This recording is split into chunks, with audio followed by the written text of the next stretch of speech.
इस वीडियो में आप जानेंगे कि हड्डियां हमारे शरीर में वास्तव में कैसे काम करती हैं, बोन सेल्स हर पल उन्हें कैसे बनाते और तोड़ते हैं, बोन रिमॉडलिंग क्या है, बोन मैरो शरीर के लिए कितना महत्वपूर्ण है, कोलेजन और मिनरल्स मिलकर हड्डियों को कैसे मजबूत बनाते हैं, calcium, vitamin D, vitamin K2, magnesium, protein और हार्मोन्स की असली भूमिका क्या है, एक्सरसाइज और स्ट्रेंथ ट्रेनिंग हड्डियों को कैसे बदलते हैं, उम्र बढ़ने पर बोन डेंसिटी क्यों घटती है और ऑस्टियोपोरोसिस जैसी समस्याएं कैसे विकसित होती हैं। और सबसे आखिर में आप ये भी जानेंगे कि कौन सी रोजमर्रा की आदतें आपकी हड्डियों को जीवन भर मजबूत रख सकती हैं और कौन सी गलतियां उन्हें धीरे धीरे खोखला बना देती हैं। अगर आप चाहते हैं कि आपकी हड्डियां बढ़ती उम्र में भी मजबूत और स्वस्थ रहें, तो इस वीडियो का एक भी हिस्सा मिस मत कीजिए, बल्कि वीडियो को पूरा अंत तक जरूर देखिए। जब हम हड्डी के बारे में सोचते हैं तो अक्सर एक कठोर, निर्जीव और सफेद संरचना की कल्पना करते हैं, लेकिन विज्ञान हमें बताता है कि हड्डियां जीवित टिश्यू होती हैं। इनके अंदर रक्त वाहिकाएं, नसें और लाखों जीवित कोशिकाएं मौजूद रहती हैं। शरीर की लगभग हर हड्डी लगातार बदल रही होती है। पुराना टिश्यू हटता है, नया टिश्यू बनता है और यही प्रक्रिया पूरी जिंदगी चलती रहती है। इसी वजह से हड्डियां केवल शरीर को सहारा नहीं देती, बल्कि समय के साथ अपने ऊपर पड़ने वाले दबाव के अनुसार खुद को बदल भी सकती है। हड्डियों के इस परिवर्तन के पीछे दो सबसे महत्वपूर्ण कोशिकाएं काम करती हैं। पहली है ऑस्टियोब्लास्ट्स, जिनका काम नई हड्डी बनाना है। दूसरी है ऑस्टियोक्लास्ट्स, जो पुरानी या डैमेज्ड हड्डी को हटाती हैं। ये सुनने में अजीब लग सकता है कि शरीर अपनी ही हड्डी को तोड़ता है, लेकिन यही प्रक्रिया हड्डियों को स्वस्थ बनाए रखती है। यदि केवल नई हड्डी बनती रहे और पुरानी न हटे, या केवल पुरानी हटती रहे और नई न बने, तो हड्डियों का संतुलन बिगड़ जाएगा। इसलिए इन दोनों कोशिकाओं का संतुलित काम करना बेहद आवश्यक है। इस पूरी प्रक्रिया को बोन रिमॉडलिंग कहा जाता है। ये ऐसी प्राकृतिक सिस्टम है जिसमें शरीर हर दिन हड्डियों के छोटे छोटे हिस्सों की मरम्मत करता रहता है। जब आप चलते हैं, दौड़ते हैं, सीढ़ियां चढ़ते हैं या वजन उठाते हैं, तो हड्डियों पर हल्का दबाव पड़ता है। शरीर इसे एक संकेत की तरह समझता है और जहां जरूरत होती है वहां नई हड्डी बनाना शुरू कर देता है। इसी कारण एक्टिव लोगों की हड्डियां अक्सर अधिक मजबूत रहती हैं। दूसरी ओर यदि शरीर लंबे समय तक इनएक्टिव रहे तो नई हड्डी बनने की गति कम हो सकती है और समय के साथ हड्डियां कमजोर पड़ने लगती हैं। अब हड्डी की संरचना को समझते हैं। बाहर से देखने पर हड्डी पूरी तरह ठोस दिखाई देती है, लेकिन वास्तव में इसकी दो अलग अलग परतें होती हैं। सबसे बाहर की परत कॉम्पैक्ट बोन कहलाती है। ये बेहद घनी और मजबूत होती है तथा शरीर का अधिकांश भार संभालती है। इसके अंदर स्पॉन्जी बोन होती है, जो जाल जैसी संरचना वाली होती है। ये देखने में हल्की लगती है, लेकिन इसका डिजाइन ऐसा होता है कि कम वजन में भी अधिक मजबूती प्रदान कर सके।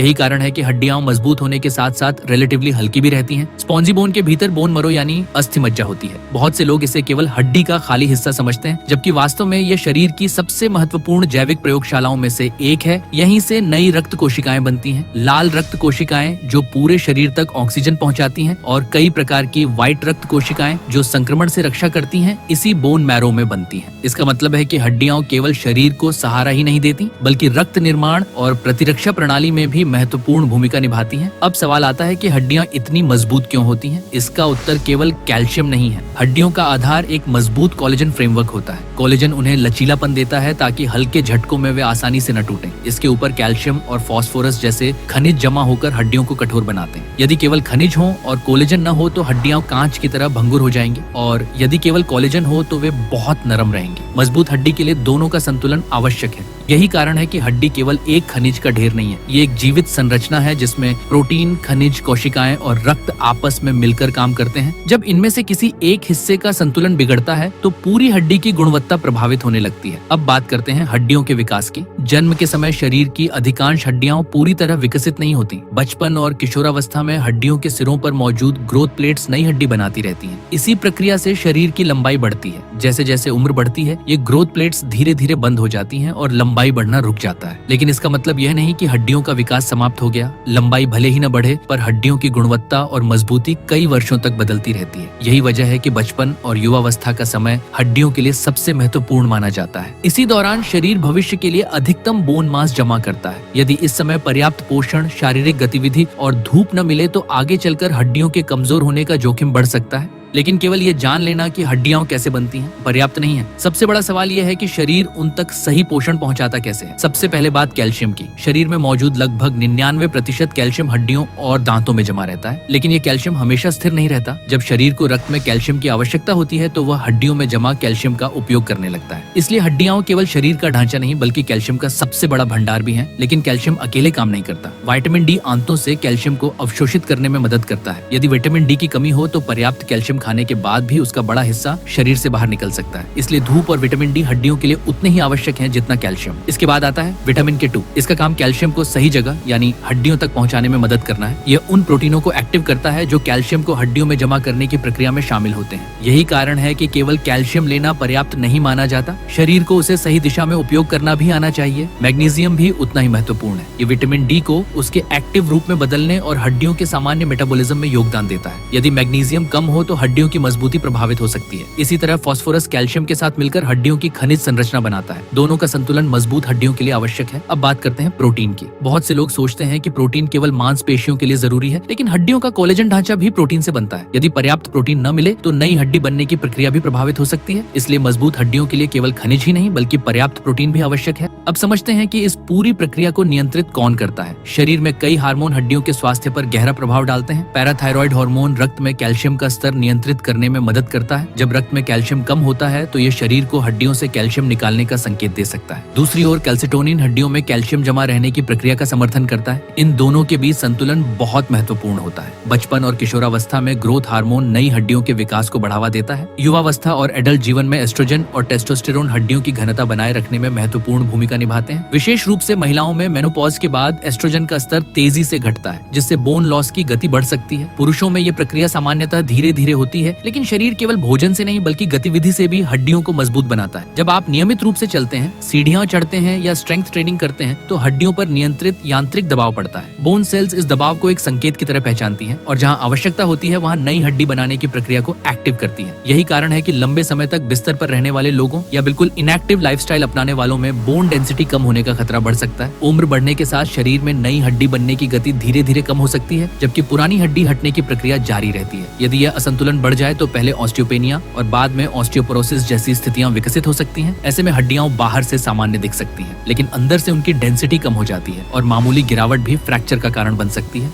हालांकि अच्छी बात यह है कि हड्डियां जीवन भर कुछ हद तक बदलाव करने की क्षमता रखती हैं। संतुलित आहार, पर्याप्त प्रोटीन, कैल्शियम, विटामिन डी, नियमित धूप, weight bearing exercise, strength training, पर्याप्त नींद और धूम्रपान व अत्यधिक शराब से बचाव, ये सभी आदतें हड्डियों को लंबे समय तक स्वस्थ रखने में मदद कर सकती हैं। कोई एक खाद्य पदार्थ या एक सप्लीमेंट मजबूत हड्डियों की गारंटी नहीं देता। असली ताकत सही पोषण, नियमित गतिविधि और लंबे समय तक अपनाई गई अच्छी जीवन शैली के मेल से बनती है। और अंत में सबसे महत्वपूर्ण बात याद रखिए, हड्डियां अचानक कमजोर नहीं होती। वे वर्षों तक आपके हर भोजन, हर कदम, हर व्यायाम और हर आदत का असर अपने भीतर दर्ज करती रहती हैं। आज आप अपने शरीर के साथ जैसा व्यवहार करेंगे, आने वाले वर्षों में आपकी हड्डियां उसी का परिणाम लौटाएंगी। इसलिए मजबूत हड्डियां किस्मत से नहीं बनती बल्कि विज्ञान को समझकर हर दिन लिए गए सही फैसलों से बनती हैं। अगर आपको human body, health science, nutrition, exercise, longevity और मेडिकल डॉक्यूमेंट्री जैसी वीडियो पसंद है तो वीडियो को लाइक करें, नीचे कमेंट करके अपना विचार साझा करें और चैनल को सब्सक्राइब करना बिल्कुल न भूलें। मिलते हैं अगली वीडियो में।